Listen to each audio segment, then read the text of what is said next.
tahun 64, saya ditawarkan oleh yang sudah lebih senior untuk masuk organisasi, beberapa organisasi. Salah satu tawarannya adalah yang namanya Gerakan Siswa Nasional Indonesia. Waktu itu saya masih umur 15 tahun, SNI. Dan yang membuat saya daya tarik untuk kemudian saya masuk ke SNI adalah di dalam surat edarannya itu ditulis Bapak GSNI itu adalah Bung Karno. Dan kemudian disulis Bung Karno itu lahirnya tanggal 6 Juni tahun 1900. Nah, saya langsung tertarik masuk SNI karena nggak pikir panjang lebar lagi, karena tanggal lahir saya sama dengan Bung Karno, itu 6 Juni. Nah, cuman saya tahun 1949.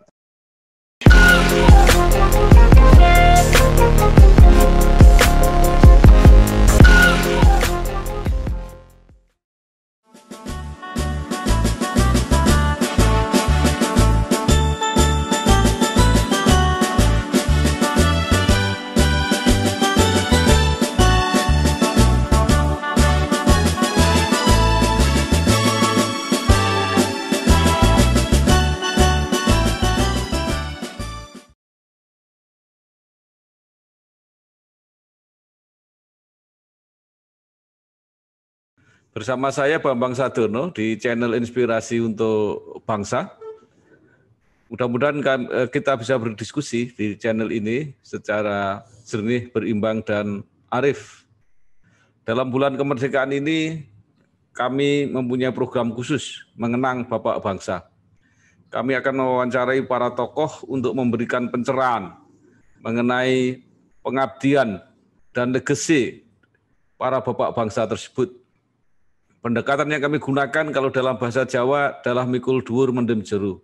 Artinya menghormati jasa dan gagasan maupun kebijakan yang masih relevan sampai saat ini, bahkan untuk masa yang akan datang. Dalam mengenang Bapak Bangsa di bulan Agustus ini, kami memilih para Presiden Republik Indonesia yang sudah wafat untuk meminimalkan kontroversi politiknya. Kami menampung usulan atau saran tokoh siapa saja yang harus kami wawancarai berikutnya untuk menggambarkan dan menafsirkan sumbangsih serta pengabdian para bapak bangsa tersebut untuk mengisi Indonesia merdeka. Saya sudah bersama dengan Bapak Theo L. Sambuaga yang pernah berkiprah baik di pemerintahan di eksekutif maupun di legislatif, menjadi Menteri Tenaga Kerja, Menteri Perumahan Rakyat, pernah menjadi Wakil Ketua Umum DPP Partai Golkar, anggota DPR RI, ketika muda aktif di GSNI, Gerakan Siswa Nasional Indonesia, di GMNI, Gerakan Mahasiswa Nasional Indonesia, pernah menjadi Sekjen DPP KNPI, dan saat ini beliau menjadi Senior Advisor di Lipo Group. Apa kabar, Pak? Baik, terima kasih Mas Bambang. Ya, Pak Theo. Ini kami akan mengajak berdiskusi Pak Theo mengenai apa yang bisa kita kenang dan kita pelajari dari para bapak bangsa kita itu. Yang pertama dengan Presiden pertama, Dr. Insinyur Haji Soekarno, yang selain pemimpin politik, beliau juga dikenang sebagai inspirator dan motivator dalam mencapai maupun mengisi kemerdekaan. Bung Karno bahkan pernah mengatakan sangat mengharapkan dan mengandalkan generasi muda sebagai tulang punggung bangsa dalam mengisi kemerdekaan.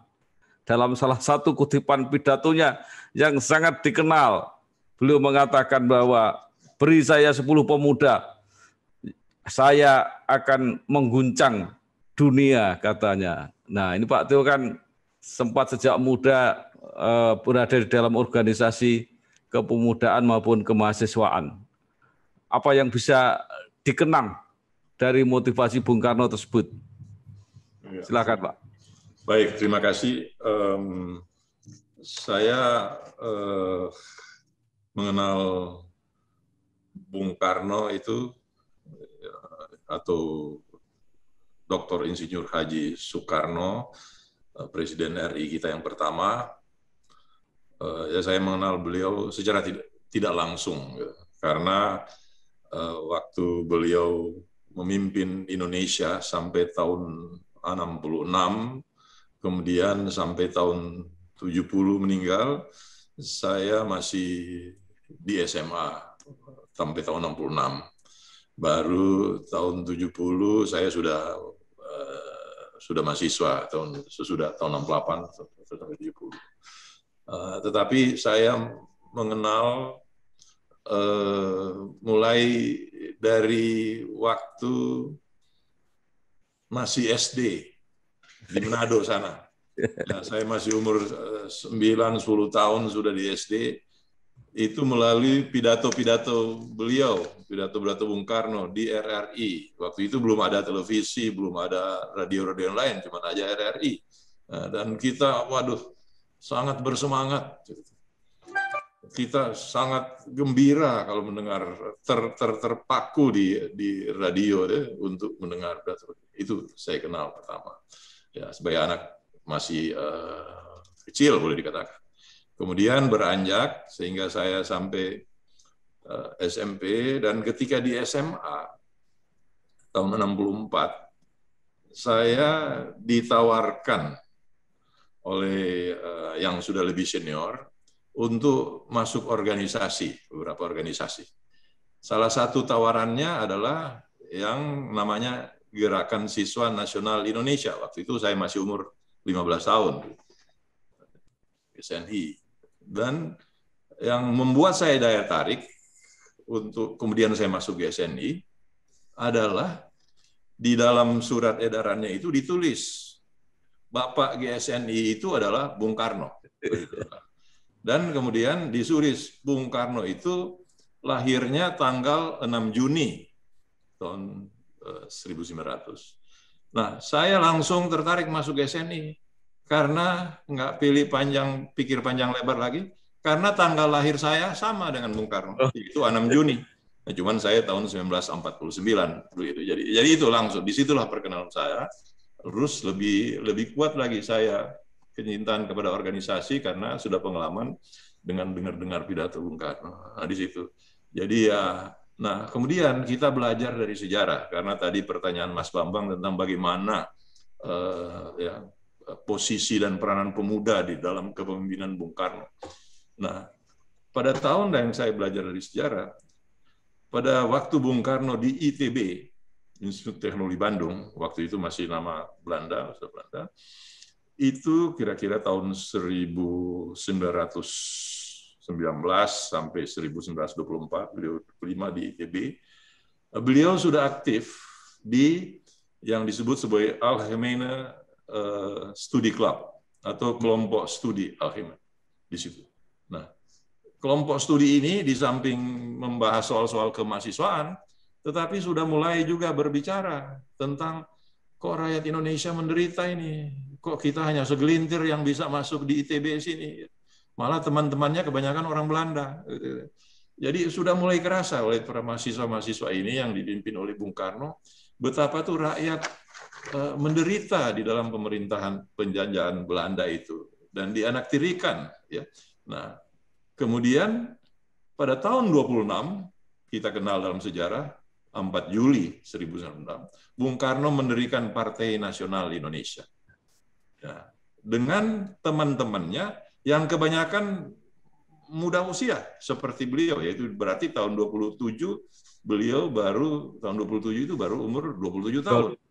Ya. Jadi mendirikan Partai Nasional Indonesia dengan asas Marhainisme yang prinsipnya adalah untuk membebaskan rakyat dari penderitaan, membebaskan rakyat dari kondisi sosial politik, sosial ekonomi, ya, kondisi budaya dari rakyat yang sangat menderita, sangat dimiskinkan, yang dicerminkan oleh nama Marhaen itu yang menurut Bung Karno dia temui di daerah Bandung sana, di atas Bandung.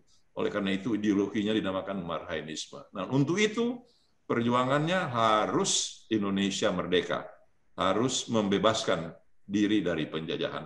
Jadi dan kebanyakan sesudah itu tahun 27 yang ikut bersama-sama dengan Bung Karno ada generasi muda sampai berjuang memimpin kemerdekaan sampai memproklamasikan kemerdekaan bersama Bung Hatta pada tahun 17 Agustus 1945. Itu Bung Karno dan Bung Hatta umurnya sekitar 40-an tahun, awal 40-an. Sedangkan yang lain-lain yang ikut bersama-sama beliau ada Malik, Sukarni, BM Dia, banyak lagi yang lain-lain ya bisa disebut. Itu umurnya sekitar 30-an sampai 35. Anak-anak muda juga semua. Dan banyak pejuang-pejuang lagi yang lain. Jadi saya sampai situ yang saya bisa bilang kalau keterlibatan pemuda. Dan, nah, selama kepemimpinan beliau sebagai presiden, betapa besar beliau memotivasi dan mendorong anak-anak muda, termasuk organisasi di mana saya berada, kemudian saya di GSNI dan di GMNI, sampai di pengurus pusat di GMNI, pada waktu Bung Karno masih sebagai presiden, beliau berkali-kali sampai mendorong, memotivasi, menggerakkan, mengajak mahasiswa untuk dapat berjuang memperjuangkan kemerdekaan. Termasuk umpamanya waktu mengajak rakyat Indonesia untuk memerdekakan Irian Barat, merebut kembali Irian Barat. Semua itu yang diajak anak-anak muda yang bersama-sama dan akhirnya berhasil kita merebut Irian Barat. Ya.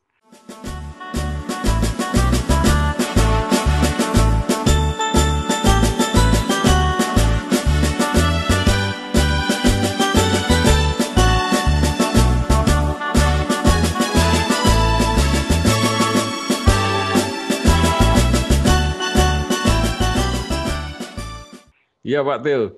Jadi Bung Karno ini kan selain politisi, ternyata kuat juga sebagai pemikir, bahkan sebagai ideolog dan di sisi lain komunikator yang sangat ulung. Nah, beliau sangat nasionalis dan tadi sudah disebutkan Pak Theo sampai mempunyai konsep untuk membela rakyat dengan Marxisme, ya. Jadi persatuan bangsa. Tadi disebutkan juga bagaimana mempersatukan Irian yang sekarang disebut Papua, yang persatuan tidak bisa ditawar.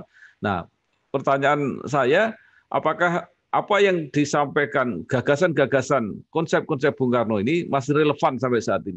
Ya. Jadi tema kepemimpinan Bung Karno sesudah merdeka itu adalah mewujudkan amanat penderitaan rakyat, yaitu dengan meningkatkan persatuan bangsa yang tidak membeda-bedakan latar belakang suku, latar belakang agama, latar belakang golongan, latar belakang keturunan. Kedua, berjuang menghilangkan kemiskinan, menghilangkan kemiskinan dan kebodohan.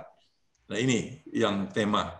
Nah, itulah sebabnya maka pertama yang dicapai adalah mewujudkan Indonesia NKRI ini yang NKRI seperti kita ketahui Bung Karno sesudah proklamasi kemerdekaan mewarisi dan mengajak rakyat bersama-sama untuk meneruskan Pancasila ideologi nasional kita, NKRI dan Undang-Undang Dasar Negara Republik Indonesia tahun 1945. Nah, ini diwujudkan dengan berjuang meningkatkan persatuan, mengenyahkan kemiskinan dan kebodohan. Langkah pertama itu tadi merebut Irian Barat. Nah, sesudah beliau sampai sekarang ini beliau sudah tidak ada, tetapi soal mewujudkan amanat penderitaan rakyat diteruskan oleh Pak Harto yang menggantikan beliau dan seterusnya oleh nanti akan kita bicarakan lagi presiden-presiden yang nanti akan kita bicarakan pada waktunya. Nah, ini teruskan. Nah, malah kemudian sesudah tema persatuan, kemudian tema menyahkan kemiskinan dan kebodohan itu, Bung Karno pada sesudah Irian Barat direbut, Bung Karno mencanangkan apa yang disebut Trisakti, yaitu berdikari dalam bidang ekonomi, berkepribadian dalam kebudayaan, dan berdaulat dalam politik. Nah, ini juga sampai sekarang ini tetap diteruskan. dan masih relevan, saya kira, Ya. untuk menjadi ajaran-ajaran perlu terus diperjuangkan dan diwujudkan.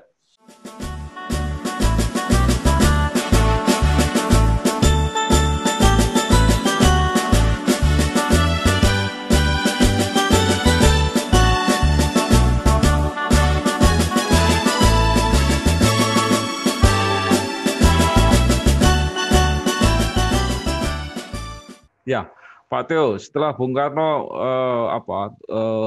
termasuk salah seorang yang memerdekakan bangsa ini, kemudian mempersatukan bangsa ini. Nah, tadi seperti Pak Theo katakan, dilanjutkan berikutnya oleh Pak Harto dengan mencoba mengisi Indonesia Merdeka ini dengan pembangunan. Maka Pak Harto melahirkan konsep trilogi pembangunan, yang selain pertumbuhan ekonomi, salah satu basisnya adalah stabilitas politik. Inilah salah satu ciri kepemimpinan Pak Harto ini adalah menciptakan stabilitas politik. Bagaimana pandangan Pak Theo terhadap model kepemimpinan ini? Ya, di era Pak Harto mulai dengan tema trilogi pembangunan itu. Pada waktu Pak Harto mulai pada tahun 67 itu memang urutan pertama dari trilogi itu adalah stabilitas. Baru kemudian pertumbuhan ekonomi, baru kemudian pemerataan. Itu karena memang tantangan yang dihadapi pada tahun 67 sampai 5 tahun sepanjang itu ya, terjadi instabilitas. Di dalam negeri instabilitas politik dan juga instabilitas keamanan, termasuk juga tantangan-tantangan ancaman dari luar, termasuk dari tetangga pada waktu itu, tahu. Sehingga beliau mencanangkan itu. Kemudian fokus bagaimana supaya ada yang menetes ini, Pak Harto prinsipnya harus dibangun, kuenya harus dibikin dulu kuenya, supaya ada yang bisa dibagi, seperti itu. Nah, tapi untuk itu harus ada stabilitas. Tetapi sesudah 5 tahun kemudian, sudah 10 tahun kemudian, menghadapi banyak kritik-kritik juga, masukan-masukan, Pak Harto merubah susunannya, urutannya dari trilogi pembangunan. Jadi yang pertama itu menjadi bukan stabilitas lagi, tetapi pemerataan.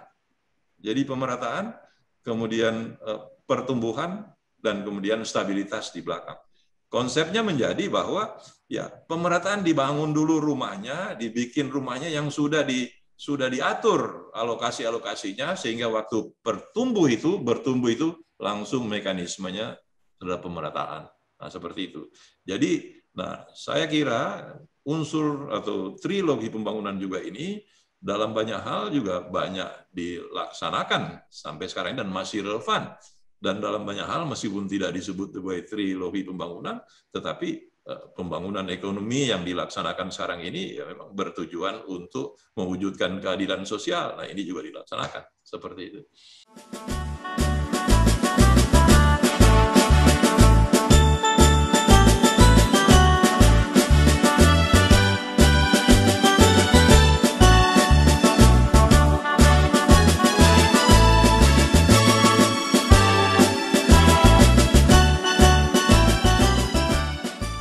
Baik Pak Theo, di bidang politik, terutama di dalam memelihara stabilitas, salah satu yang dilakukan Pak Harto antara lain kan melaksanakan pemilu secara teratur, walaupun banyak kritik, tapi yang penting pemilunya terlaksana dulu secara periodik. Nah, kemudian juga penyederhanaan partai politik untuk mengurangi konflik-konflik partai politik. Nah, sekarang pertanyaannya adalah apakah legacy ini di dalam bidang politik ini masih relevan sampai saat ini? Ya, memang kalau dilihat daripada kejadian itu, kenyataan pada saat itu ya, tahun 70-an itu dengan Pak Harto itu melaksanakan penyederhanaan partai politik. Sebelumnya kan partai politiknya itu kan ada 10 tuh partai politik ya pada pemilu tahun 71 tuh ya. Kemudian penyederhanaan melalui fusi, fusi hingga menjadi 3 partai politik. Kemudian sistem pemilu juga diadakan perubahan-perubahan. Karena kenyataan pada saat itu ya memang kita membutuhkan untuk termasuk menjamin stability, menghilangkan instabilitas seperti begitu. Jadi seperti itu. Kalau diukur dari kacamata sekarang memang sudah tentu tidak tepat ya, karena sekarang ini kita sudah masuk kepada era sejak reformasi menjadi era demokratisasi. Demikian juga apalagi sistem pemilihan umum kan, kita sekarang sudah pemilihan umum langsung presiden. Pemilihan anggota legislatif juga sudah pemilihan secara proporsional, terbuka ya, ataupun tertutup, tetapi itu semua pemilihan umum secara langsung anggota-anggota. Dibandingkan pada waktu pemilu yang dilaksanakan pada waktu Orde Baru, sebagai terobosan itu saya kira sudah bagus mengembalikan demokrasi. Nah, dalam praktek kenyataannya ya kita tahu pada waktu itu kekuasaan itu birokrasi, termasuk birokrasi dan kekuasaan memihak kepada partai tertentu, termasuk partai saya ya, waktu itu belum partai namanya, tapi ya masih Golkar, tetapi sudah memihak. Nah, tapi itu maksudnya untuk menjaga stabilitas, tetapi tidak sesuai dengan prinsip demokrasi, apalagi diukur sekarang. Tetapi peranannya di dalam mendorong pelaksanaan pembangunan itu nyata, jelas, dan positif pada waktu itu. Jadi sekarang kalau saya mengatakan itu ya sudah tentu tidak bisa lagi teruskan sistem politik seperti itu.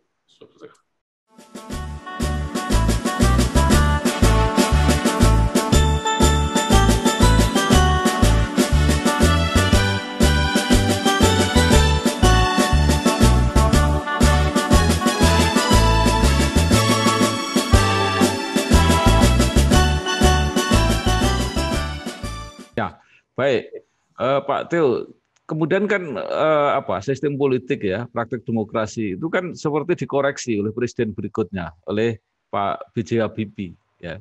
Jadi sistem pemilu, KPU, kemudian sistem partai politik, DPR yang menjadi anggota DPR dan sebagainya itu berubah.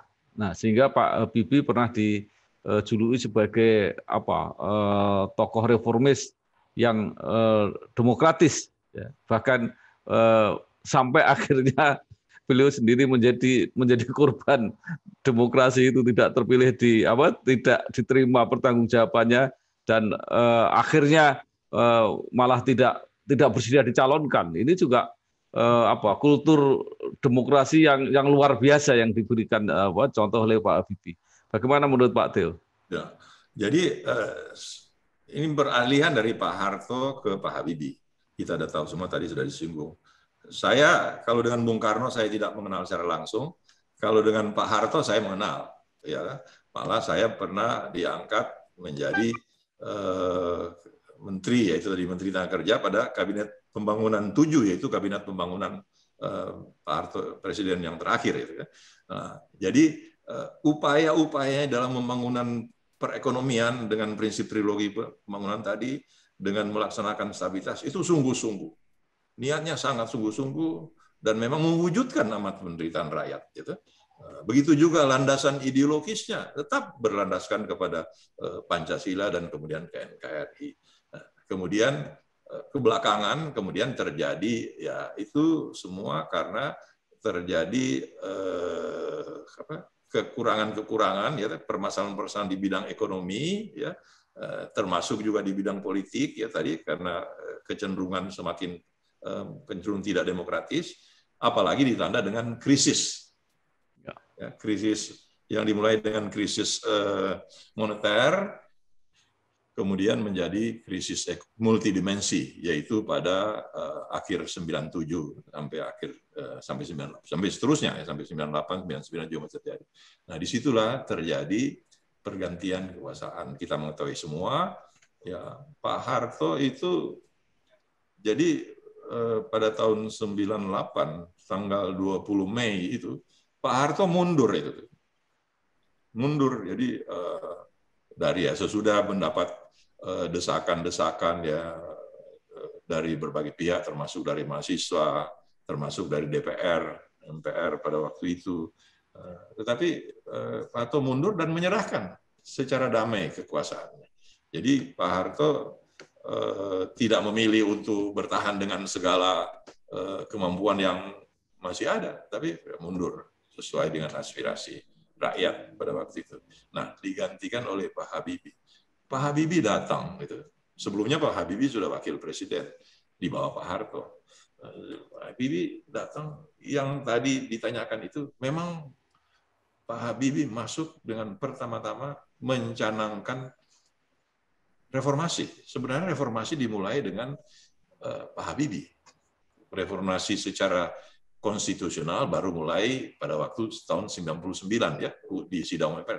Tetapi Pak Habibie dengan beliau mengumumkan kebebasan untuk mendirikan partai politik. Beliau kemudian kebebasan pers dijamin, tidak lagi bredel-bredel. Apa ya Mas Bambang kan wartawan senior tahu. Ya. Kemudian beliau mengumumkan pembebasan seluruh tahanan politik seperti itu. Ini di bidang politik ya. Kemudian mengumumkan melaksanakan pemilihan umum dalam waktu dekat. Dan kemudian ya kalau pemilihan umum menurut schedule pada waktu itu baru 2022 karena pemilihan 1997 baru 25 tahun. Nah, Pak waktu itu baru 98, jadi masih 4 tahun lalu. Tapi Pak Habibie mempercepat dan dengan penyelenggara pemilu dibentuk penyelenggara yang independen KPU. Nah, itu dilaksanakan pada akhirnya terjadi kan pemilihan umum pada tahun 99 dan terbukti. Jadi situ pada 99 Golkar yang selama ini menang di bawah di atas 60%, waktu itu kalah jadi nomor 2 yang berhasil menangkan PDI Perjuangan itu pada waktu itu sudah jadi PDI. Nah, jadi ya itu satu. Dan kemudian baru kemudian ya apa yang dilaksanakan ini di bidang politik ya. Kemudian kan dengan modal reformasi di politik ini yang dilakukan oleh Pak Habibie ya, jadi bukan lagi berdasarkan kepada stabilitas. Dengan reformasi itu kan tetap terjadi gonjang-ganjing secara politik. Tapi Pak Habibie langsung terus dengan pembaharuan di bidang perekonomian ya. Jadi dalam tempo 1,5 tahun pada waktu Pak Habibie masuk itu inflasinya kalau tidak salah itu sekitar 400%. Nah, pada waktu nanti bisa dikoreksi, pada waktu Pak Habibie mengakhiri jabatannya pada Oktober 1999, inflasinya itu sudah 7%. Dan seterusnya, nilai tukar dan seterusnya, banyak. Nah, ini menunjukkan berapa keseriusan beliau di dalam menjalankan. Jadi, ya harus diakui bahwa sesudah pemilihan umum menghasilkan DPR dan MPR yang ya betul-betul kita bilang hasil pemilihan umum yang demokratis. Nah, disitulah terjadi mulai reformasi untuk memenuhi tuntutan mahasiswa dan tuntutan. Banyak ide-ide Pak Habibie yang masuk di reformasi, termasuk perubahan Undang-Undang Dasar 45, di mana dengan kebebasan mendirikan partai politik, pembentukan lembaga pemilu yang independen, dan seterusnya, termasuk untuk pemilihan presiden secara langsung.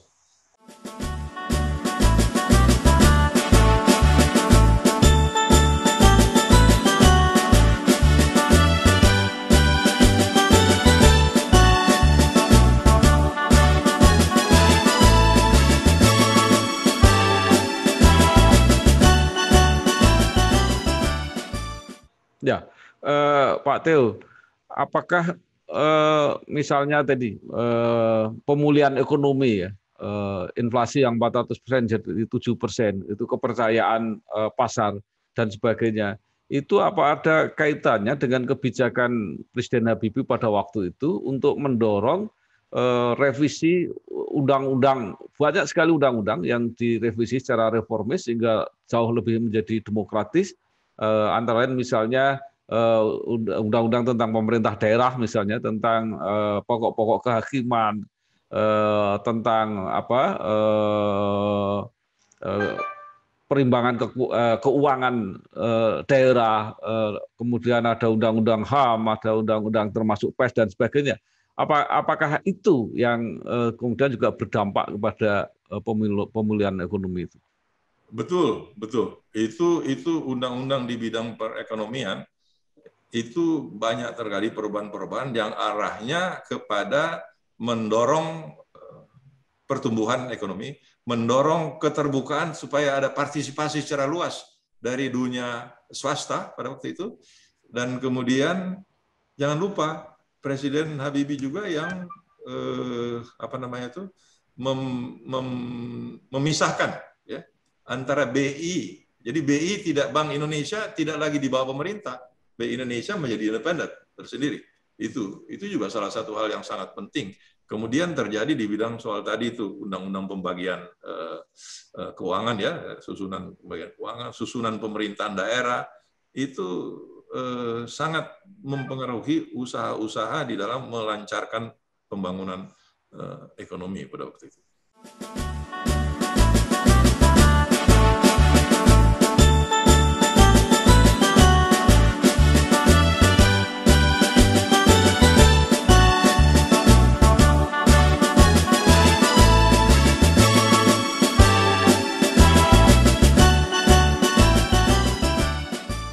Ya, jadi Presiden Habibie yang membangun sistem yang lebih demokratis, lebih terbuka. Nah, tetapi kemudian Presiden Abdurrahman Wahid yang terpilih untuk pertama kali dengan sistem yang terbuka itu, dipilih secara langsung di MPR. Nah, kemudian lahirlah budaya baru demokrasi. Nah, menurut Bapak, apa yang bisa kita pelajari dari Gus Dur ketika ikut mewarnai budaya demokrasi pada saat itu? Ya, jadi ya Gus Dur itu terpilih pada sidang umum MPR tahun 99 ya, bulan Oktober. Pada waktu itu pemilihan presiden yang pertama dilaksanakan di MPR kan itu. Jadi seperti itu. Jadi selama ini kan hanya disahkan ya, tapi ini kan dipilih secara voting hasil pemilihan umum bagi MPR. Nah, jadi saya ingin mengatakan bahwa saya juga saya kenal Gus Dur secara pribadi juga saya mengenal. Tetapi kalau dengan Pak Habibie saya kan duduk di kabinet ya. Menteri Perumahan waktu itu, Perumahan dan Permukiman Pak Kabinet. Nah, Gus Dur jadi presiden, kita tahu kita ingin dulu, saya sedikit belakangnya juga. Gus Dur menjadi presiden kan akhirnya dengan wakil presiden Megawati ya. Ya.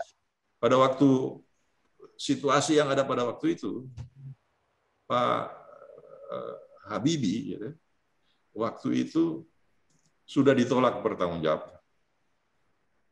Tetapi tidak ada ketentuan dari di dalam undang-undang maupun peraturan maupun MPR yang mengatakan apabila orang ditolak jabatan tidak boleh maju lagi. Pada waktu itu masih ada suara-suara dari kalangan Golkar yang ingin supaya Pak Habibie maju lagi. Tetapi datang ke Pak Habibie, ini Pak Habibie maju lagi. Beliau mengatakan, dia yang mengatakan, saya tidak mau. Saya sebagai orang yang menjunjung tinggi demokrasi, kalau saya sudah ditolak pertanggung jawab saya, ya berarti ya saya sudah tidak percaya. Ya jadi saya tidak mau lagi menjadi diri presiden. Itu satu hal yang. Nah, kemudian dengan Pak Habibie tidak menjadi presiden, tidak mau menjadi presiden, termasuk. Nah, waktu itu semua sudah ada manuver. Memang orang sudah Pak Amin Rais pada waktu itu disebut-sebut ya ingin menjadi salah satu calon presiden. Ya. Kemudian termasuk ada juga yang menyebut Gus Dur. Pada waktu itu juga ditawarkan kepada seperti tokoh-tokoh Golkar, Pak Akbar Tanjung, ya ketua umum waktu itu.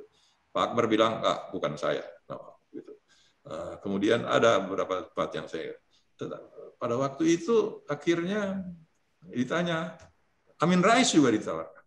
Tetapi saya ingat pada waktu itu pertemuan kira-kira jam 2 subuh, 3 subuh itu, ya, di rumah Pak Habibie pada waktu itu. Waktu Pak Habibie kan masih presiden, siapa mau jadi calon. Akhirnya Pak Habibie, Pak Amin Rais mengatakan, saya saya menanyakan tentang itu, saya mau tunggu dulu, mau tanya ke Gus Dur. Dia bilang, dia mau pingin tanya confirm apa Gus Dur mau jalan. Kalau Gus Dur mau jadi calon, saya enggak. Dia begitu. Nah, begitu. Jadi jam 4 subuh, kalau nggak salah tuh jam sholat subuh itu ya, bertemu di salah satu masjid, tanya ke Gus Dur. Pak Amin Rais berdialog, dan akhirnya Gus Dur, ya udah, Gus Dur kalau memang dipercaya saya maju. Ya udah, jadi akhirnya Pak Amin Rais datang, ya udah kita calon Gus Dur. Ya itu dia sepakat Gus Dur. Jadi seperti itu, jadi seperti itu. Nah, kemudian mau cari siapa calon wakil presidennya. Ya, pada waktu itu kan ada juga pemikiran-pemikiran lain. P3 mau, partai yang lain mau. Itu. Nah, akhirnya ya kita konsisten waktu itu berbicara di kalangan partai, di kalangan Golkar, dan di kalangan teman-teman, termasuk pejuang-pejuang dari ormas-ormas intelektual pada seperti Pak Amin, apa segala macam. Ya itu akhirnya disepakati Ibu Megawati kan yang jadi wakil presiden seperti itu. Nah jadi itu. Nah, apa peninggalan Gus Dur sejak muda, sejak sebelum jadi wakil presiden, beliau kan sudah di MPR juga sempat. Saya sudah melihat beliau sangat kuat, gitu, mendorong ya reformasi politik. Beliau juga sangat kuat, gitu, mendorong upaya-upaya promosi, pemajuan, gitu, perlindungan hak-hak asasi manusia. Nah, inilah kemudian yang kemudian diteruskan, diperjuangkan, sehingga salah satu legacy kalau bisa dikatakan, yaitu HAM itu untuk pertama kalinya dalam satu bab dan terperinci dalam cukup banyak ayat, dimuat dalam konstitusi kita. Nah itu Gus Dur sudah presiden yang membuat, ini kan adalah MPR gitu ya, yaitu khususnya di panitia ad hoc 1. Saya juga kebetulan duduk di situ. Teman Mas Bambang, almarhum Pak Slamet Effendi Yusuf itu dari kita juga Partai Golkar, tetapi dari NU juga kan ya. Nah, dia juga yang menjadi ketua yang membidangi bidang hak asasi manusia, ya, hingga memasukkan pasal itu. Jadi memang sudah tentu suara-suara dari masyarakat, khususnya dari mahasiswa, kalangan intelektual, NGO, itu memang banyak mendorong supaya masuk.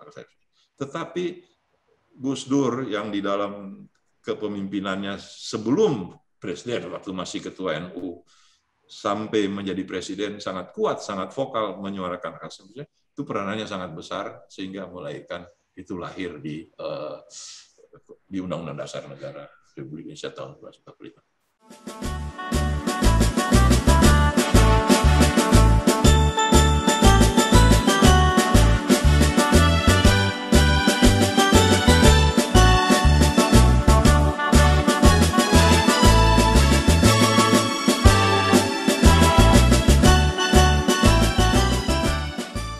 Baik Pak Teo, jadi kalau tadi dari uraian Pak Teo tadi, semua presiden ini punya perannya sendiri-sendiri ketika mengisi kemerdekaan dan mempersiapkan masa depan bangsa.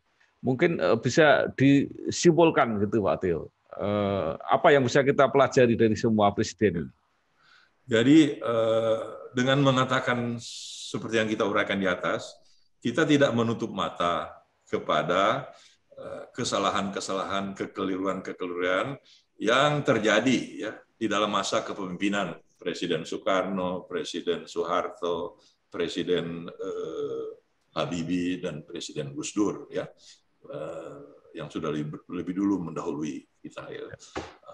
Ada di sana, tetapi kekeliruan dan kesalahan terjadi di dalam kepemimpinan, di dalam memimpin pemerintahan itu akibat dari niatnya yang sungguh-sungguh gitu, ya, untuk berjuang, gitu, mengisi kemerdekaan, berjuang untuk mewujudkan kesejahteraan rakyat. Sana sini ada kebijakan yang ternyata keliru, tidak sesuai, itu terjadi selama masa 4 presiden ini. Tetapi kekeliruan dan kesalahan itu tidak sedikit pun menghapus atau mengurangi gitu, pengabdiannya, keberhasilannya yang sangat kuat, dan sampai sekarang ini banyak di antara yang masih kita bisa pakai. Jadi itu kalau saya bicarakan catatannya, sehingga beliau adalah pahlawan-pahlawan kita, pahlawan nasional, pahlawan bangsa yang benar-benar harus menjadi teladan kita. Ya, yang menjadi teladan kita adalah apa yang menjadi prestasi keberhasilannya, ya, ajaran-ajarannya yang memang benar-benar masih tetap relevan sampai sekarang. Terima kasih sekali Pak Theo atas pencerahannya. Jadi mudah-mudahan ini nanti bisa disimpulkan dan bermanfaat untuk kita saat ini dan terutama generasi muda dalam meneruskan perjuangan para bapak bangsa ini ke depan. Sekali lagi terima kasih Bapak Theo L. Sambuaga, politisi senior Indonesia. Matur nuwun, terima kasih banyak. Ya. Terima kasih Pak, tetap sehat Pak. Tetap sehat. Terima kasih. Salam.